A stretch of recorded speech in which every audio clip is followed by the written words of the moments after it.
민수기 설교가 오늘로 이제 대단원의 막을 내립니다. 오늘로 딱 100번째 설교가 되면서 민수기가 100편 설교로 이제 마감이 되네요. 이 장장 광야 역사의 마지막 부분에 슬로브와 딸들의 이야기가 있다라는 게 굉장히 의미심장하다고 저번 시간에 말씀을 드렸습니다. 또 그 의미에 대해서는 저번 시간에 이미 이야기를 해드린 바 약속을 끝까지 믿는 그 믿음을 하나님이 궁극적으로는 인정하시고 또 그것을 기념하기 위하여 이 민수기 마지막 편에 슬로브와 딸들의 사건을 실어 놓았다라고 말씀을 드렸습니다. 따라서 결국 믿음이라는 게 무엇이어야 되는가라는 것을 오늘 이 본문 10절 다시 한번 보시면 슬로브와 세 딸들이 여호와께서 모세에게 명령하신 대로 행하니라. 오늘 말씀 제목이 명령하신 대로 행하니라. 그게 결국 믿음이다. 이 결론을 주시는 것이죠. 여러분 오늘 예배 가운데 이 가슴 속에 여러분 이 말씀을 한번 딱 새겨보시기 바랍니다. 명령하신 대로 행하니라.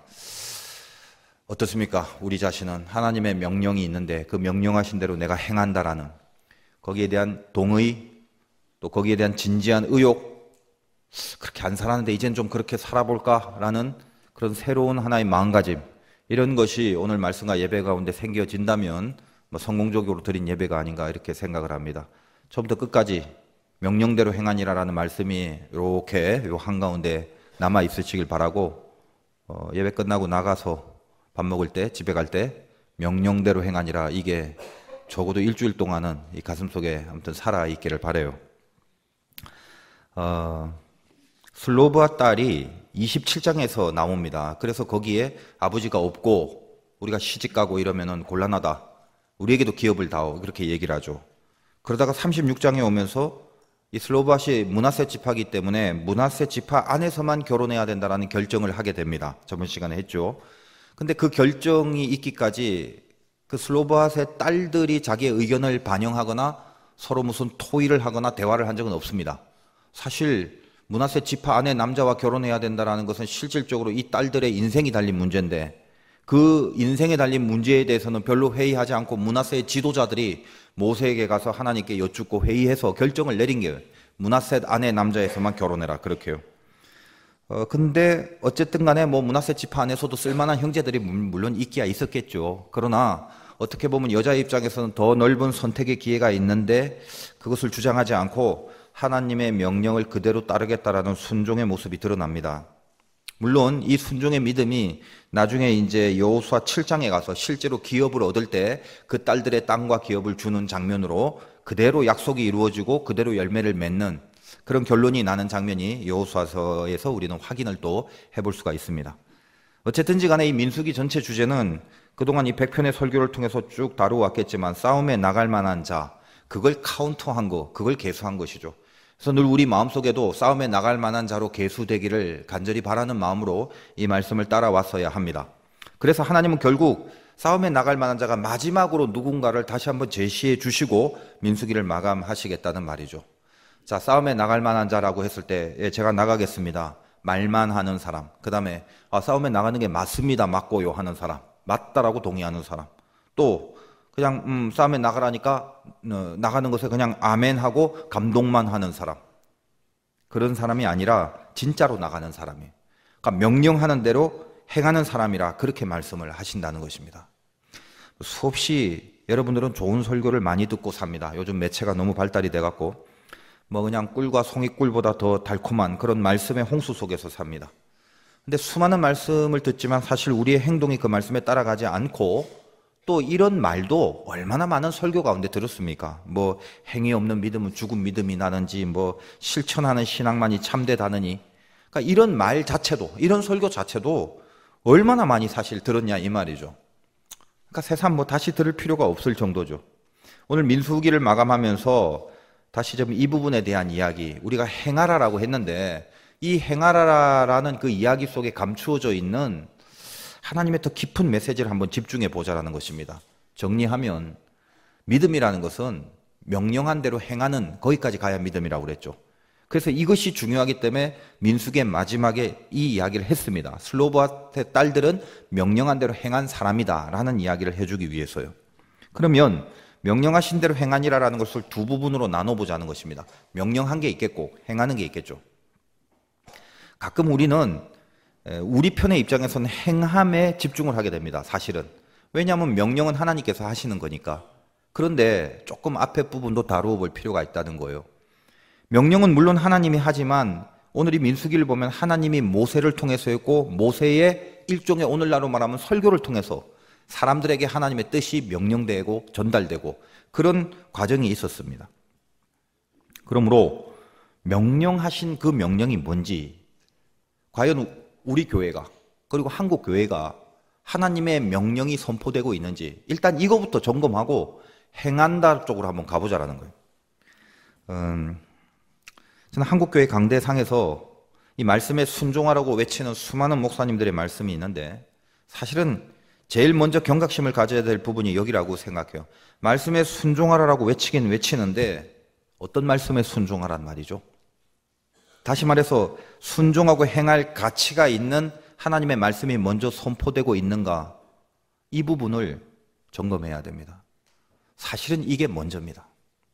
사실은 이게 더 중요한 것입니다. 근데 우리는 말씀이 뭐든지 그건 중요한 게 아니라 행해야 된다라는 것은 깊이 익숙하게 설교를 많이 들어서 따라야 돼, 말씀에 순종해야 돼, 행해야 돼 여기에만 치중하고 있는데 앞부분도 중요한 부분이에요. 명령하신의 그 명령이 과연 참된 명령인가? 성도들이 행할 진짜 가치가 있는 하나님의 말씀을 전하고 있는가? 이 부분이라는 거예요. 모세가 말한 설교는 오늘 엄연히 여호와께서 모세에게 명령하신 대로 그렇게 돼 있죠. 그래서 하나님이 모세에게 명령하신 그대로를 전했습니다. 진정한 하나님의 말씀을 모세가 그들에게 전했고 따라서 그건 진정한 하나님의 말씀이기 때문에 행할 가치가 있으며 목숨을 걸고 행해야 되는 겁니다.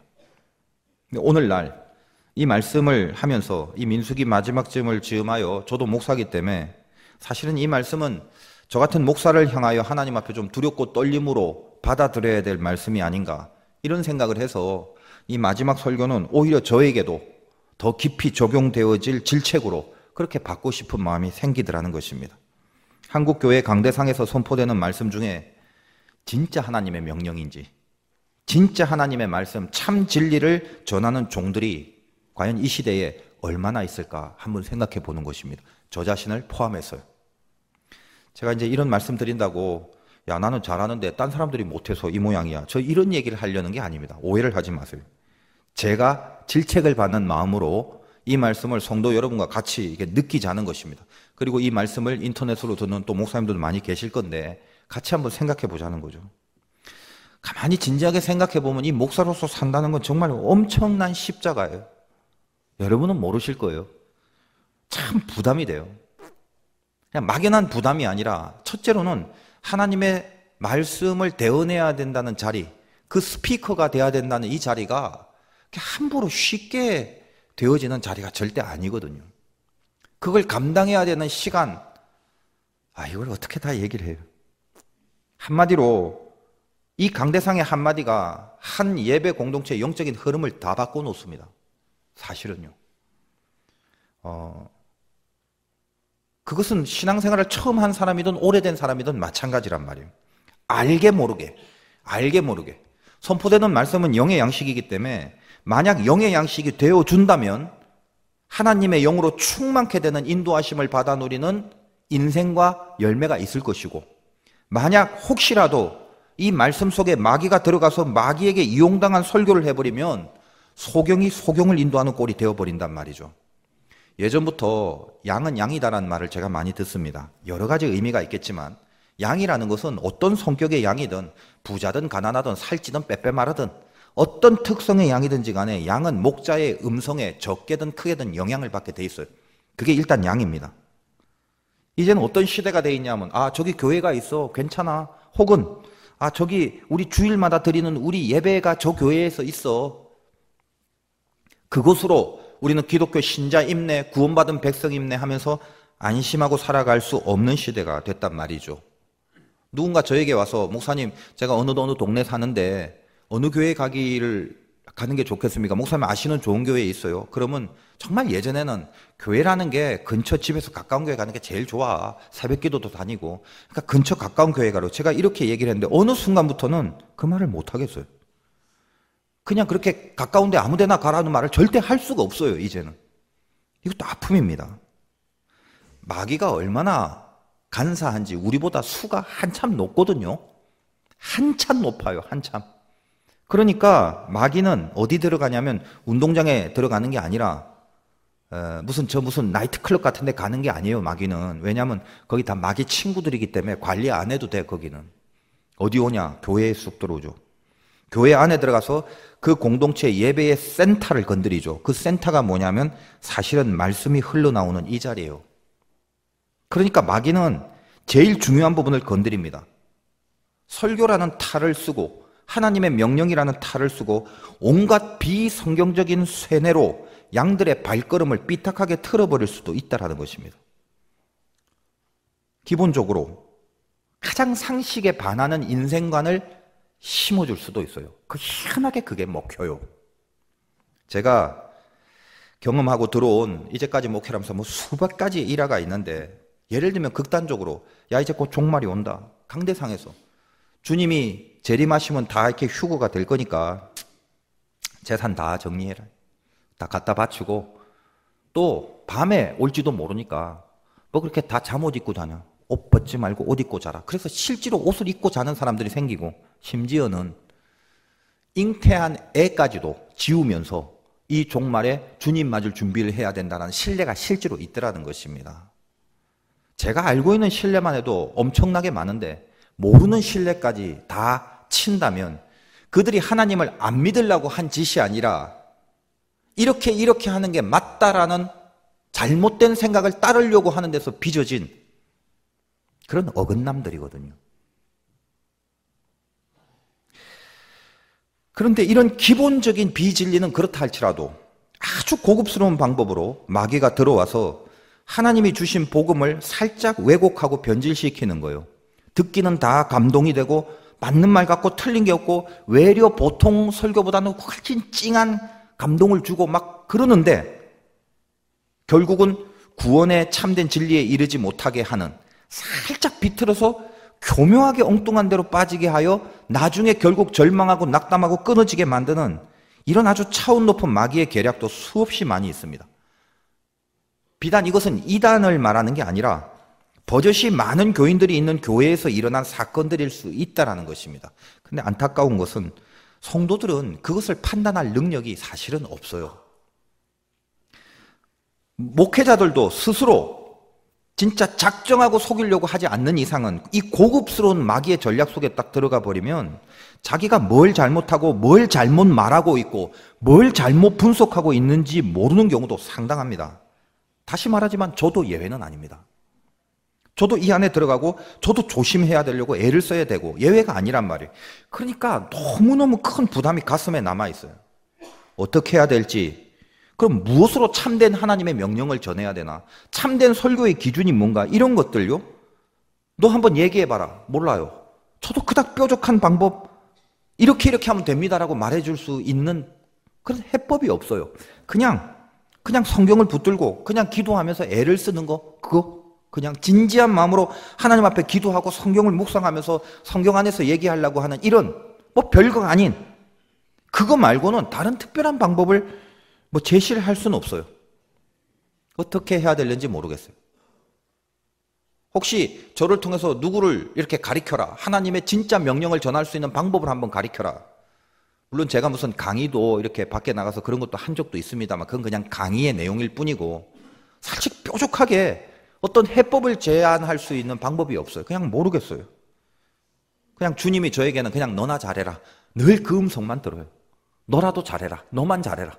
너 하나도 지금 휘탁휘탁 휘청거리는데 뭘 그렇게 전체적으로 보고 뭐 어디가 잘못되고 뭘 틀렸는지 그거 너가 분석할 일이 아니라 너나 그냥 잘해라. 이런 음성만을 그냥 계속 듣고 있는 형편 가운데 있습니다. 참 어려운 문제라고요. 그러므로 모든 목회자들은 명령대로 행하시오, 말씀에 순종하시오를 하기 전에 참된 명령, 참된 말씀을 전할 수 있는 모종의 작업을 피땀 흘려 해야 되는 거예요. 이게 안 되고 그냥 순종하라, 그냥 행하시라 해갖고 엉뚱한 거를 제시하고 엉뚱한 길로 이끌면 알게 모르게 악한 마귀의 권세와 세력만 더 커지게 되는 결론을 얻게 됩니다. 저는 요즘 이 험악한 우리나라의 시국을 정치적으로 이해하지 않습니다. 저는 예수를 믿고 나서 이 세상의 모든 문제를 단 한 번도 영적인 파트에서 따지고 영적인 근거로 이해를 안 한 적이 없습니다. 한국이 이런 경제대국이 된 것도 다 영적인 문제예요. 이렇게 교회가 많은 것도 다 영적인 세력이 있는 것 아니겠습니까? 좋은 세력이죠. 그러나 오늘 이 한국의 현실을 봤을 때 그게 본질상 절대로 정치의 문제만은 아닙니다. 모든 것의 배후에 영의 세력이 있다는 거죠. 아니, 온 인류의 역사의 배후에는 늘 영의 세력이 더 뿌리에서, 그 근본에서 버티고 있는 것입니다. 저는 그렇게 해석을 하고 이해를 하고 또 그렇게 믿으며 그래서 그것을 사실이라고 알고 있습니다. 생각을 해봅시다.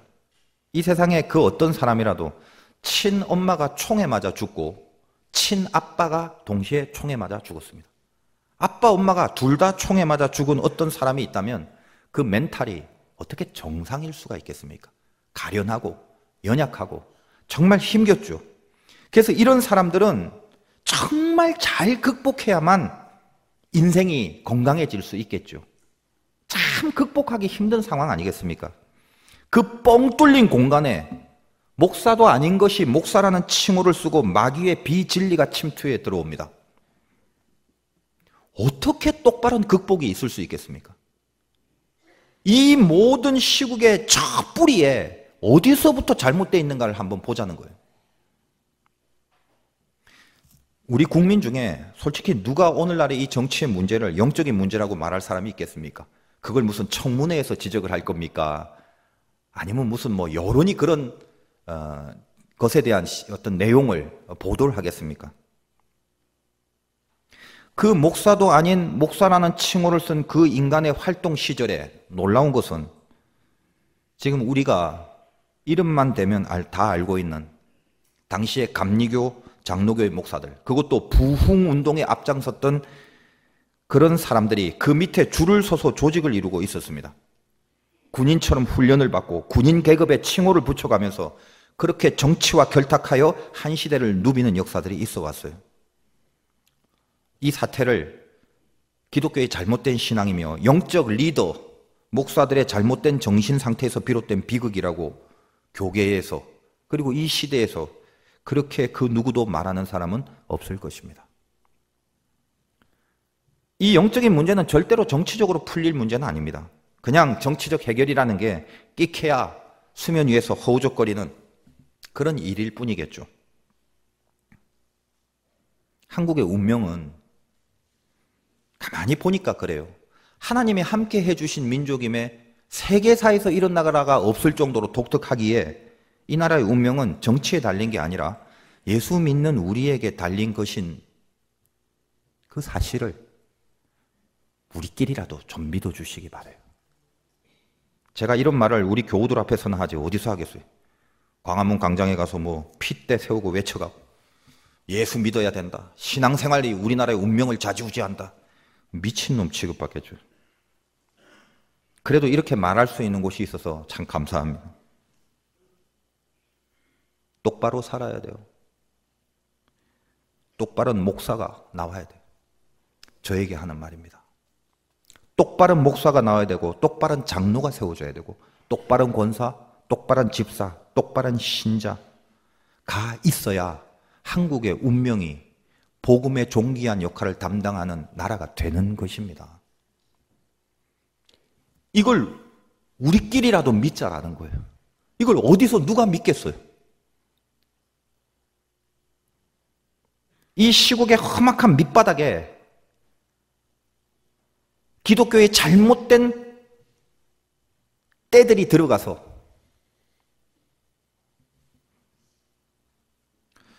똑바로 살아야 돼요. 근데 가끔 자신이 없어져요. 자꾸 힘이 빠질 때도 있어요. 어느덧 소망이 생기다가도 강력한 붙들림에 놓쳐버리면 너무 부담이 되니까 그냥 차라리 관두는 게 더 좋나? 막 이런 생각도 드는, 회의도 들고. 그리고 이 시대를 향한 영적 공격이 너무나 거셉니다. 여러분 기도하시는 분은 제 말에 동의할 거예요. 너무 세요. 이제는 은혜를 지키고 믿음을 지키고 똑바로 살기가 정말 힘들어요. 진짜와 가짜의 그 선을 가르는 그 분기점에서 진짜가 된다는 게 무지하게 어려워요. 너무 공격이 심해.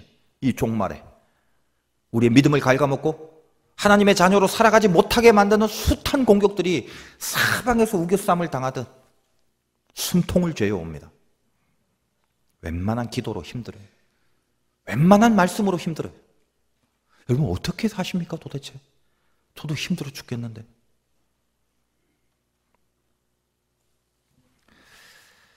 어젯밤에 조용히 마지막 몇 절 안 되는 말씀을 묵상하는데 하나님이 저에게 붙잡을 수 있는 은혜를 주신 거예요.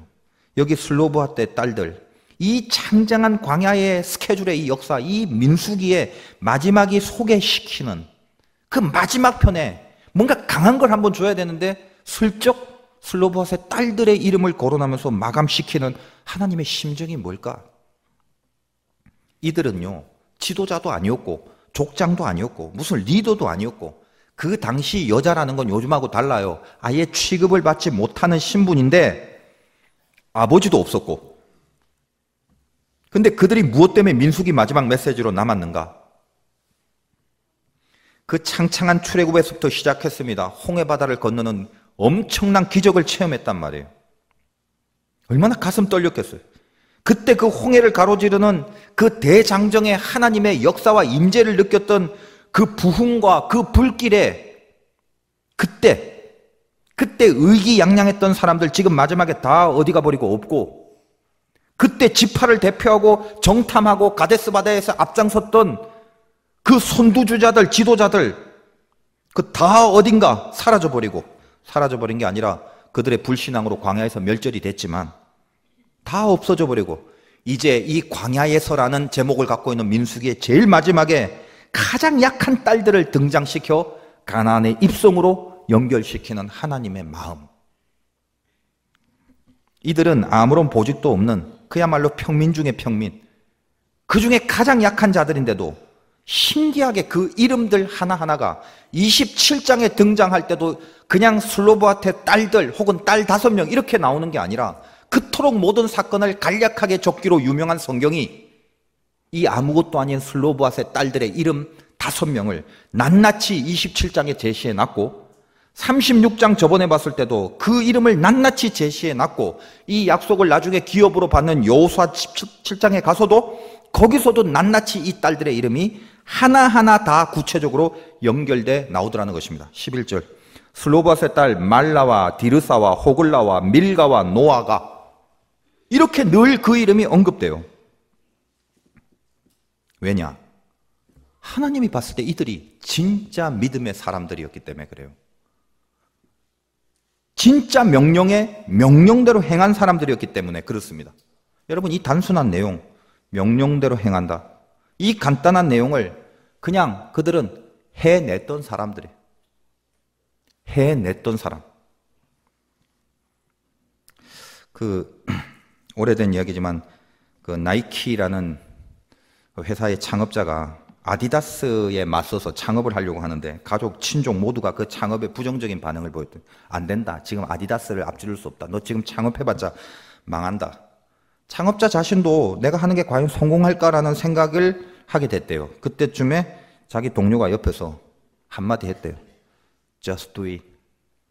젊은이들은 알죠. 그 나이키 광고의 로고가 Just do it. Just do it. 무슨 말이에요? 그냥 해라. 그냥 움직여라. 그냥 해라. 그래서 아디다스를 꺾었다는 감동 스토리입니다. 지금 하라는 거예요. 행하라는 것입니다. 이 슬라봇의 딸들은 아무것도 없었어요. 명령했냐? 명령한 대로 그냥 한 거예요. 이들 이름의 특징은 잘 보면 밀라, 디르사, 호글라, 밀가, 노아, 뒤가 다 아자 끝남이죠. 이 아가 여호와를 상징하는 단어예요. 그러니까 이들의 이름 속엔 다 뭐가 있다? 하나님이 있는 거예요. 하나님이 있는 딸들이란 말이에요. 세상에 드러나는 이름은 아니지만 하나님은 이 딸들의 이야기를 성경 곳곳에서 하실 때마다 하나하나 전부 다 열거하고 언급하십니다. 왜? 진짜 명령에 명령대로 행한 진짜 믿음의 사람들이었기 때문에 그렇단 말이에요. 진짜 명령을 내릴 수 있는 종들이 있고 진짜 명령이 있어야 되는 건 대전제입니다. 말할 것도 없이.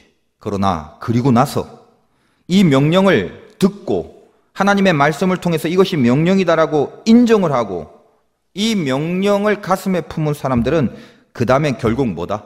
행할 수 있는 사람으로 바뀌어져야 돼요. 결국은 싸움에 나갈 만한 약속의 백성이 된다는 것은 명령을 행할 수 있는 그 사람들이라 이 말이죠. 저는 이 말씀을 몇 절 안 되지만 어제 계속 읽으면서 마음속에 참 간절한 은혜가 있어요. 그냥 제 마음속에 주님, 이 민수기 오늘 마지막인데 이 대장정의 긴 여정 가운데 앞에서도 모든 계수한 부분에 열거된 지도자들, 리더들, 앞에 있는 사람들의 이름들, 그런 사람들이 얼마나 많았나요? 그런데 마지막 끝에서 마지막 남은 그들의 이름은 슬로바 딸들의 이름이라는 것입니다. 저의 이름이 들어간다면 앞에 너절하게 있다가 사라지는 이름 되지 말게 하시고 이 마지막 슬로바 딸들의 이름 그 끝에 하나 들어가길 원합니다. 왜? 이게 마지막 남은 이름이잖아요. 마지막에 남은 이름이란 말이에요. 간절히 지더라는 거예요. 이 5명의 이름이 모든 백성의 수를 다 계수했던 이 민수기 전체의 마지막 가장 끝에 남아있는 이름, 저도 이 끝에 남겨지고 싶더라는 것입니다. 중간에 도태되지 말고, 중간에 잘리지 말고. 모자라고 부족하니까 이 간절함이 더 했겠죠. 마태복음 28장 21절 이후에 포도원을 경영하는 아버지가 두 아들에게 가서 포도원 일 좀 해라. 큰아들 오케이 하고 안 갔어요. 둘째 싫어요 하고 뉘우치고 나서 갔습니다. 그 비유가 있죠. 누가 아버지 뜻대로 한 사람인가? 말할 것 없이 싫어요 하고 뉘우치고 간 사람이에요. 구원은 반드시 믿음으로 이루어집니다.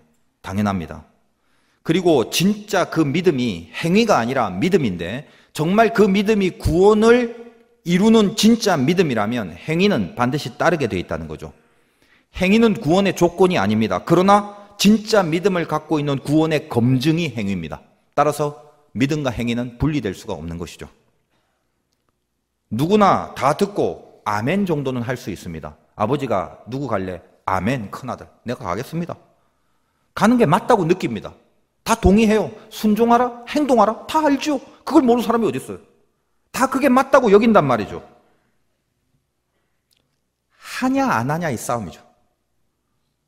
싫어요 하고 간 사람이 그 사람이 진짜죠. 진짜 말씀이 들어오면요 실은 안에서 부닥침이 있기 마련입니다. 왜냐하면 하나님의 수준은 인간의 수준보다 늘 높아서 내가 이 정도 생각하는 것 이상으로 항상 요구를 해요. 그분은. 그게 힘들어요. 죄성이 있기 때문에 죄성이 있는 나의 판단, 나의 기준보다 하나님은 늘 조금씩 더 높습니다. 그래서 진짜 말씀이 들어오면 일단 부닥쳐요. 난 이렇게 하고 싶은데 그걸 하지 말라 그러고 난 이걸 안 하고 싶은데 굳이 그걸 하라서 그렇게 얘기하죠. 그래서 처음에 싫다고 왜 그걸 내가 하냐고 이 잔은 내게서 옮겨주세요. 주님의 기도처럼 그게 우리의 첫 마음이죠. 그러나 뭐요? 뉘우치고 간다. 둘째 아들. 싫지만 하나님이 옳다는 걸 알기 때문에 나를 쳐서 복종시켜서 행동의 자리로 가는 것입니다. 그래서 둘째 아들은 포도원으로 결국 가잖아요. 결국 가는 거예요. 나의 원대로 마옵시고 주님이 아버지의 원대로 하옵소서. 처음에는 잔을 옮겨달라고 했다가 나의 원이 아니라 아버지의 원대로 하옵소서. 결국 십자가 지러 가시죠. 그거예요. 이 믿음 앞에 하나님이 어떻게 주님을 부활시키지 않으실 수 있었겠습니까? 뉘우치고 다시 가는 것입니다. 요나가 다시스로 갔는데 다시 물고기 뱃속에서 뉘우쳐서 니누에로 가는 거예요. 기드온은 처음 하나님 앞에 불림을 받았을 때 모든 사신 우상을 찍어버리라 할 때 그 당시 만연하고 팽배했던 그 바알 아세라의 그 우상들을 백주에 대낮에 다 나와라 하나님이 나에게 명령했으니 내가 행동으로 보여주리라 이렇게 안 했어요. 쫄았어요. 두려워했어요. 왜냐하면 처음 시작부터 밀가부르듯이 그 타작마당 가운데서 누가 내 거 먹지 않을까 훔쳐가지 않을까 이방 족속들이 이걸 뺏지 않을까 하면서 두려우면서 밀가부르듯이 타작을 했던 기드온이었습니다. 이 기드온에게 가서 너는 큰 용사니까 사신 우상들을 다 부셔라 할 때 마음속으로 내 잔을 옮겨주옵소서. 싫어요. 왜 안 했겠어요? 그런데 뭐예요? 감히 백주에 행하지 않고 밤에 가서 행하느니라. 쫄았지만 하잖아요. 밤에라도 가서 하잖아요.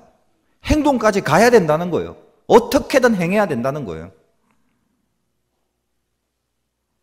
동의할 수 있는 범위가 있습니다. 근데 내가 동의할 수 있는 범위 안에서의 순종은 하나님이 믿음으로 여기는 행위가 아닙니다. 동의할 수 있는 범위 밖에서의 순종이 하나님이 믿음으로 인정하는 행위가 됩니다. 이 세상 어떤 사람이 지가 동의하고 있는데 그걸 안 하고 못할 사람이 어디 있어요? 그래도 우리는 하나님을 다 믿기 때문에 순종 자체는 동의해요. 순종해야 된다는 것. 내 동의 안에 있는 거든 밖에 있는 거든 순종해야 된다는 건 다 끄떡인단 말이에요. 근데 그리고 나서 내 바람이냐 내 뜻 안에 있는 거냐 아니냐로 내 순종의 행위를 결정하며 살아갑니다. 참 어렵죠. 그러니까 여기 나의 이익이 달려있고 나의 욕망이 달려있고 나의 쾌락이 달려있는데 근데 진짜 백의 순종들은 항상 그것을 포기해야만 가능할 행위들이 태반이거든요. 그래서 어려운 거죠.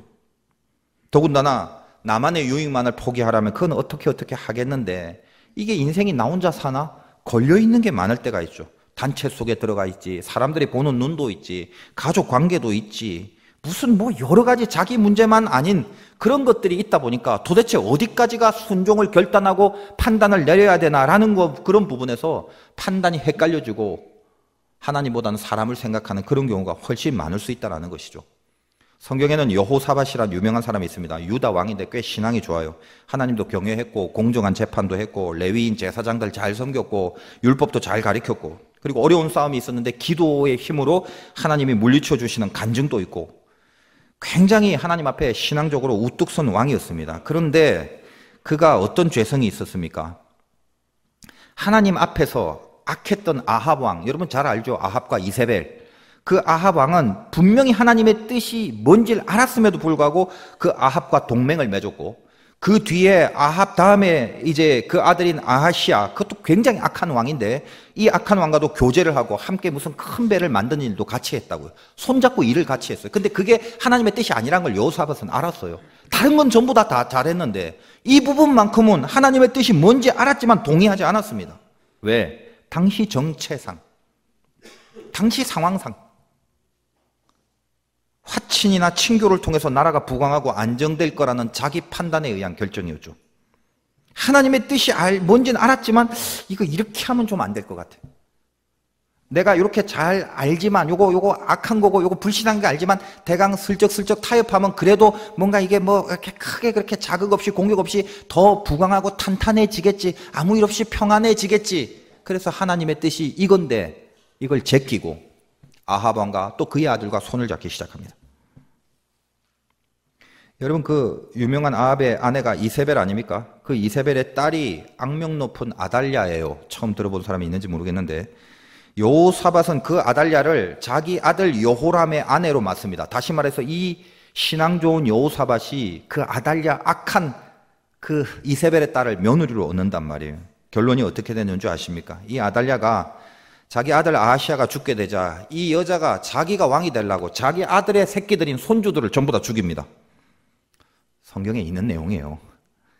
다 죽이고 친손주들까지 다 죽여버리고 폭정을 감행합니다. 엉망진창이 돼버리는 거죠.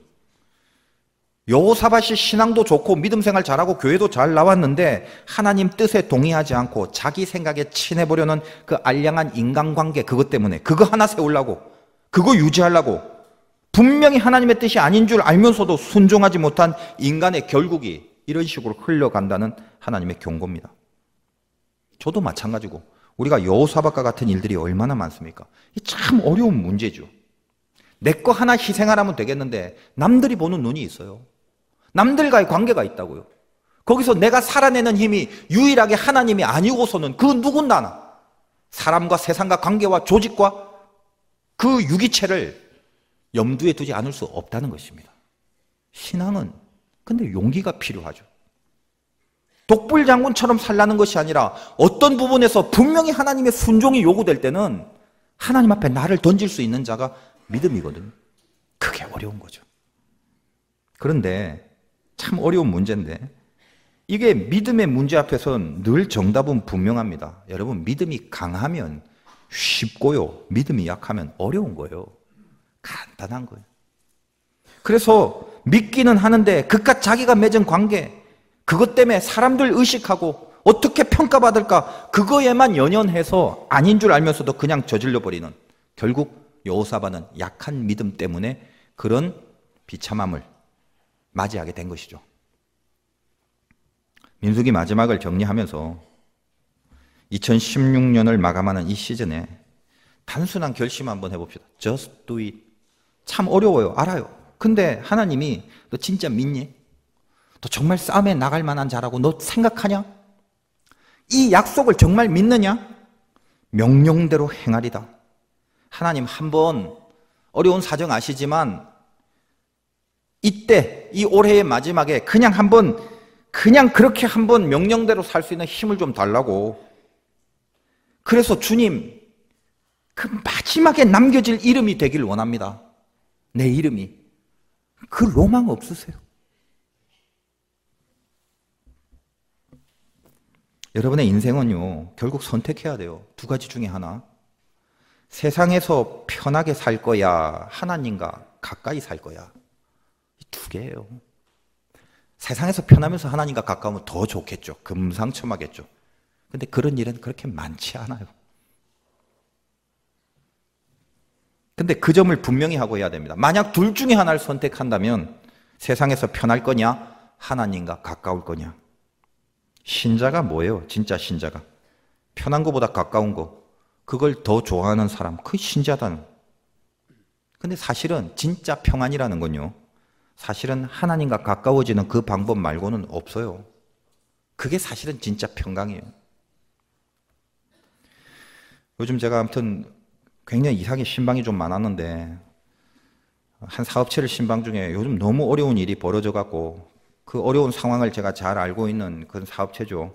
그래서 차를 몰고 가면서 기도를 해서, 하나님, 어려운 거 제가 사정을 아는데 어떤 말씀을 하나님 주십니까? 늘 제가 이제 기도했던 그 사업체라서 그래요. 근데 문득 말씀을 주시는데 신명기에서 있는 하늘의 아름다운 보고를 여신다. 좌로나 우로나 치우치지 마라. 그 말씀을 주셔서 이제 전했습니다. 근데 예배 후에 이제 우리 그 집사님 말씀하시는데, 이렇게 어려운 적이 이 사업을 시작한 이후 처음이라고 그래요. 그 이유가 있어요. 요즘 시국도 그렇고 여러 가지 어려운 이유가 있는데 제가 잘 알아요. 근데 자기는 정말 이거 하나는 분명하대요. 뭐냐? 한 번도 이 사업을 시작하면서 아무리 어려운 일이 있어도 하나님 앞에 원망이나 불평 한 번도 안 했다고. 그리고 이렇게 어려워지니까 남는 게 딱 하나 있더래요. 그게 뭐냐? 하나님과 가까워졌더래요. 그래서 제가 더 큰 은혜가 됐어요. 이 사업체가 하나님이 그래서 이 말씀을 주셨구나, 그런 생각이 들었습니다. 세상에서 편하게 살 것인가, 하나님과 가까워질 것인가. 여러분, 이 출발이 분명하지 않고서는요, 우리는 절대로 하나님의 명령에 행함이 따를 수가 없습니다. 100번, 1000번 제가 피를 토하고 설교를 해도 세상에서 편할래, 하나님과 가까워질래 중에 하나님과 가까워지는 것을 원합니다라는 진심이 없다면 아무짝에도 쓸모없는 설교가 될 것입니다. 바라기는 다시 올해가 다가고 새해가 되기 전에 분명히 하십시오. 어떤 문제, 어떤 아픔들을 어떤 방법으로 해결할까에 너무 골몰하지 말고 가장 밑바닥의 출발점에 나는 편할 거냐 가까울 거냐를 선택해 보라는 거예요. 명령대로 행하리라는 결단이 가까워질 거라는 것을 분명하게 결단한 다음에 가능하게 된 능력이 될 것입니다. 우리 하나님 자녀잖아요.